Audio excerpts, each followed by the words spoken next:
Hey friends, at Tombstone is interring the remains of Julia Melling, who died November 9th, 1867.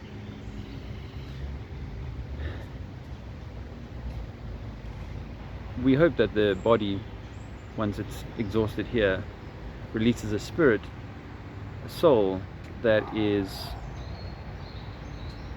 or that has completed the journey that it was set on. I think those who say that we have some kind of soul contract when we come here to encounter or to experience this material realm, all the wonderful colors and flavors and smells and tastes, flavors of taste, all the wonderful sensations of the body and so on. We are here to experience those. I don't think to deny ourselves those, but in balance, you know, that your soul journey is one of reaching for love, reaching for a higher state. But we know that religion and government and education, all of these things are set in our way as tests, whether it be by malintent, some evil devil type Satan character, or just simply that the level of consciousness at the moment in this time is such that we are tested in these ways, offered the 7 deadly sins. And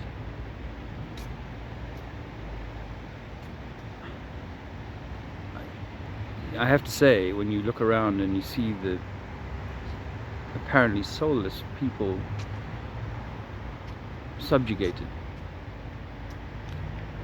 you have to wonder whether these aren't people who are in body but without a spirit that is much alive, much healthy.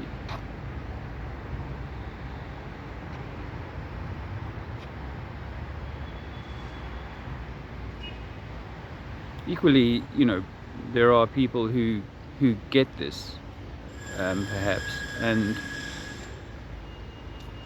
don't attend to the works, the things that we're meant to do to raise ourselves, you know. So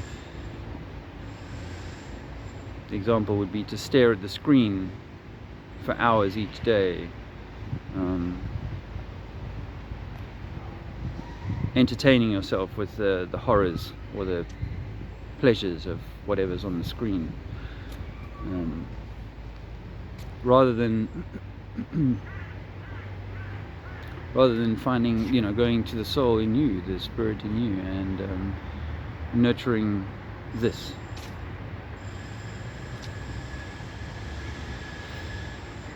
This is what I think we need to nurture.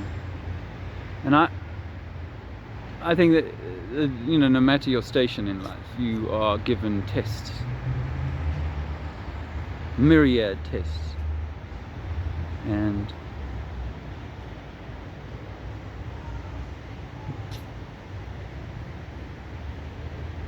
I think that by the time you leave the body, you're meant to be,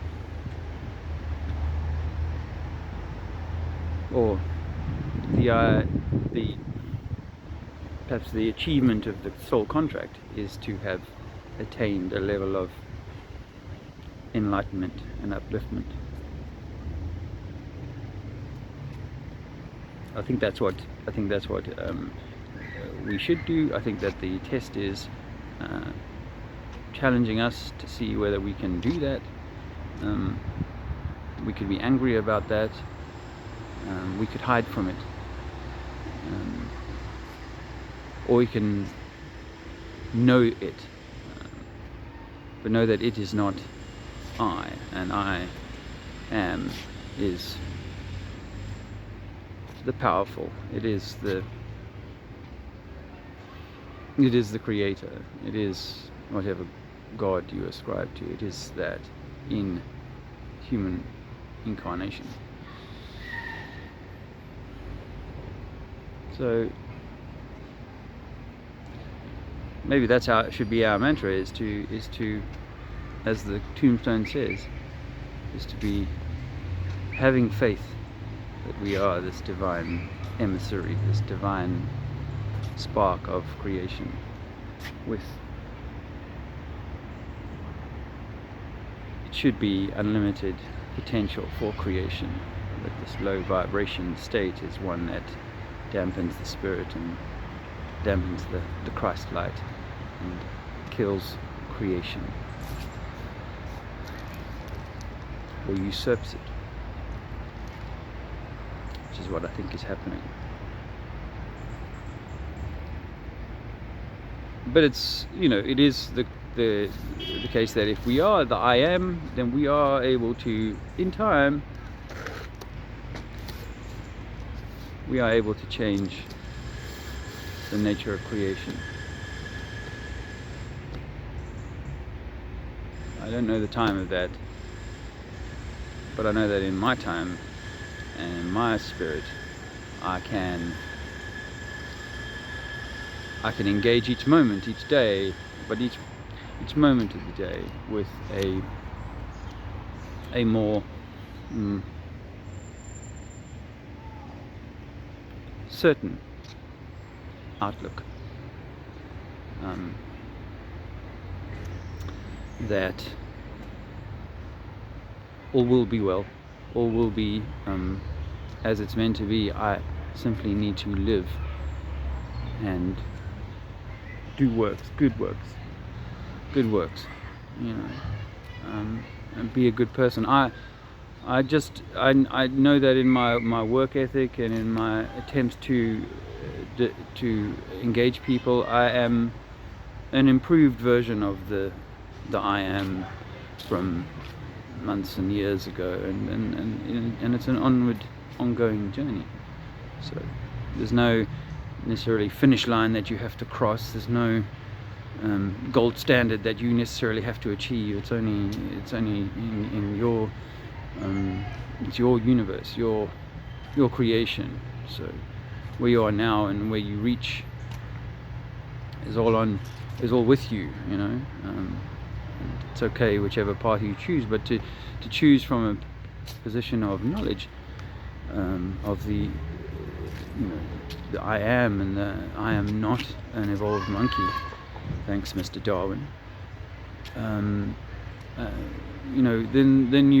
you do it in a far more empowered way, and that's all I want for people to have is a closer accounting of the truth of what we know than we're currently fed by the mainstream. So with that, good luck with yours, and I'm imperfect in nature, but I also have the desire to strive for as closer to a good and perfect person that is within my gift, and that's alpha through beta and zeta and beta and gammas, all of that, all in balance. Although on that topic I will say, I had considered after talking about it the other day that we know that people have tendencies, strengths and weaknesses, left hands, right hands, eye-hand coordination, and I think the same is true with those classifications of manness. I think we have strengths and less obvious traits, but just like I'm a right-handed guy, and I took the time to try and teach myself to become more adept with left hand saw and drill and things like that. I think that it is about helping your body to achieve a balance, even though I'm always going to be I drive with my right hand as my primary hand of use, but the left hand is very powerful too, and it does things that better than the right hand does, some of the supporting stuff. So same is true with those aspects of ourselves. Okay.